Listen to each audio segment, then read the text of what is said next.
Well, hey everyone, welcome back. Today I want to talk about the, let's say, confusion that often occurs when it comes to the political debates between capitalism and socialism. I think this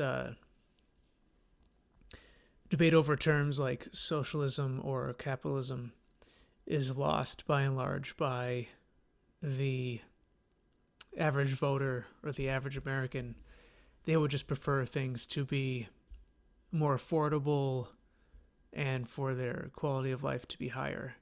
And I think that's as far as they really concern themselves with terms like these. But when it comes to libertarians like myself or socialists or democratic socialists, we take the terms a little bit more seriously and we interpret the political landscape according to these terms and these ideals. Recently, I've been running into a lot of democratic socialists and let's say maybe liberals at large who confuse exactly what sort of economic system we have in the United States.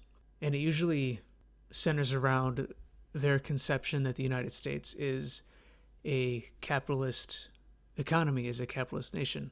And that's not true. And it hasn't been true for a long time. We've had a mixed economy. I would say at least going back to maybe around the time of the Federal Reserve, maybe around the 70s, where the big, I guess the New Deal, where the big welfare programs started up. And then just over time, a lot of these extra executive departments came into being, like the Department of Education, Department of Housing. And so it's fascinating to see people who, on the left, especially, for instance, Bernie Sanders supporters who identify as socialists or democratic socialists, their inability to identify exactly what economic system we're operating under. And so I don't know what the author of the article that you're looking at, I don't know precisely what she would label herself as, but from after reading the article, I would imagine that she is socialist slash socialist sympathetic. But a lot of these people, their overall thesis is that capitalism has failed. And like I just mentioned, I think this is an overall misdiagnosis of what sort of economy we're operating under, and therefore laying the blame at the feet of capitalism is inaccurate, to say the least. And so maybe to illustrate my point, I would like to point out this article that compares the cost of various things between current costs and costs in the past. And I think the three big ones that I would like to focus on here are housing, education, and healthcare. And so here we can see that over time, rent has increased a significant portion. The cost of homeownership has increased significantly. As we all know, the cost of education has increased significantly, and interestingly enough, the cost of public college has increased at a faster rate than that of private college. But so I think one of the first things we can notice here is that inflation is a big part of the increase in costs, or at least it makes it more opaque when you're trying to compare the costs of goods and services in the past compared to today. And one of the reasons for that, or the main reason for that, is the Federal Reserve and its tendency to increase the money supply over time. And so if the money supply grows faster than the economy, faster than goods and services are added to the economy, then the prices for those goods and services increase as they seek a balance.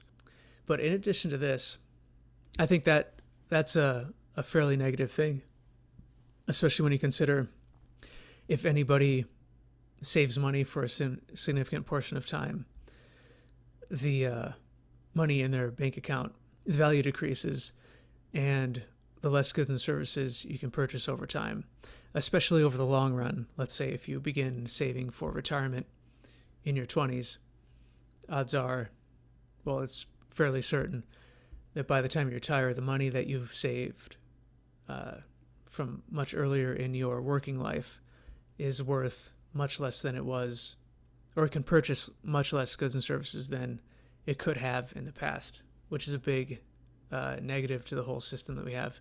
And the Federal Reserve is a fundamentally uncapitalistic organization in and of itself, because if capitalism is the private ownership over the means of production, then the production of money should also be privately handled by private banks competing to have currencies that serve people the best over the long run. That's a whole other topic, but let's go back to, let's say, the trifecta of things that people rightly observe the cost of these goods and services increasing substantially over time: education, housing, healthcare.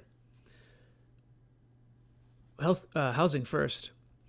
One of the big reasons that housing prices have skyrocketed is that for a long time, the United States government has decided that part of the American dream, part of the policy, or let's say societal outcome that they want, is to ensure as many people own houses or homes as possible. In simple terms, this means increasing the demand for housing. And if we know anything about the supply versus demand curves, the higher the demand for a good or service, the higher the price that can be charged for it, depending on how much supply there is. But so for a long time, the federal government has pushed policies to encourage people to purchase houses. And one of the fundamental results of this was the 2008 housing crash, where a lot of people were unable to pay their mortgages because they took on loans for homes that they could not afford.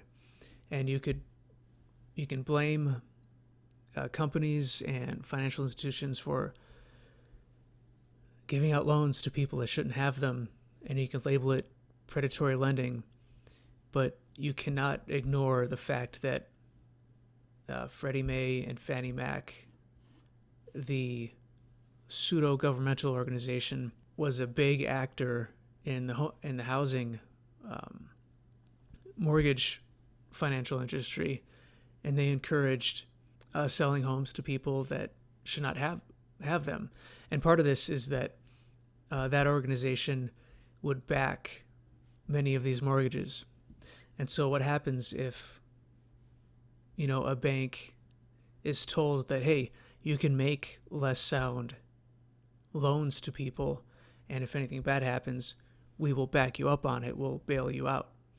And so they made a lot of loans that they wouldn't normally have, because there was a organization behind them that would bail them out. And that's exactly what happened in 2008.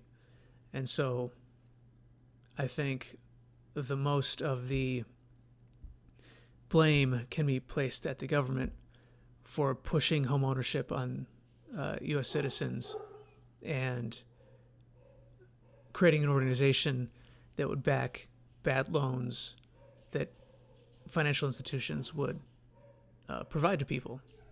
So I believe that is what drove the increase in cost of housing over time.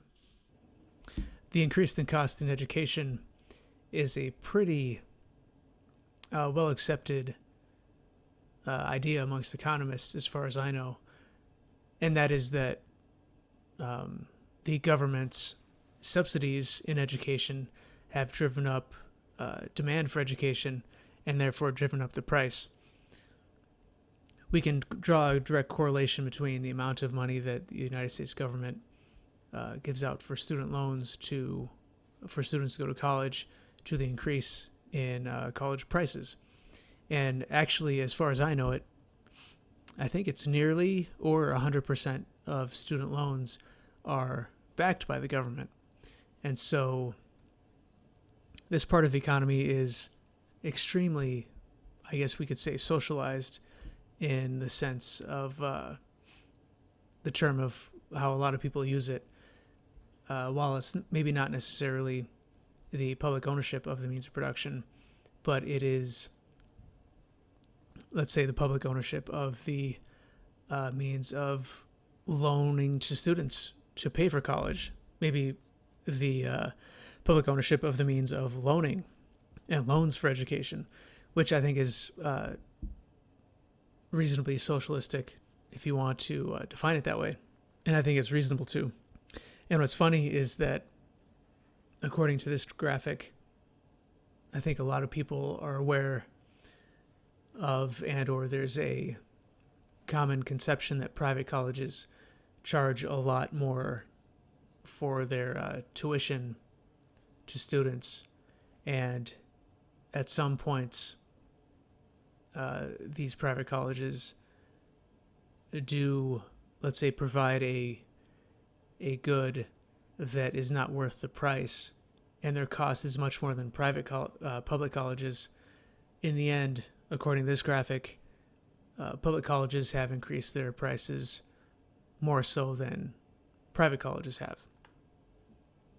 And so I think this is another instance where even if you just look at the source of funding for higher education, it's highly socialized. There's no way you can argue that the problem we have with higher education is that it's too free market. It's that there's too much capitalism in it.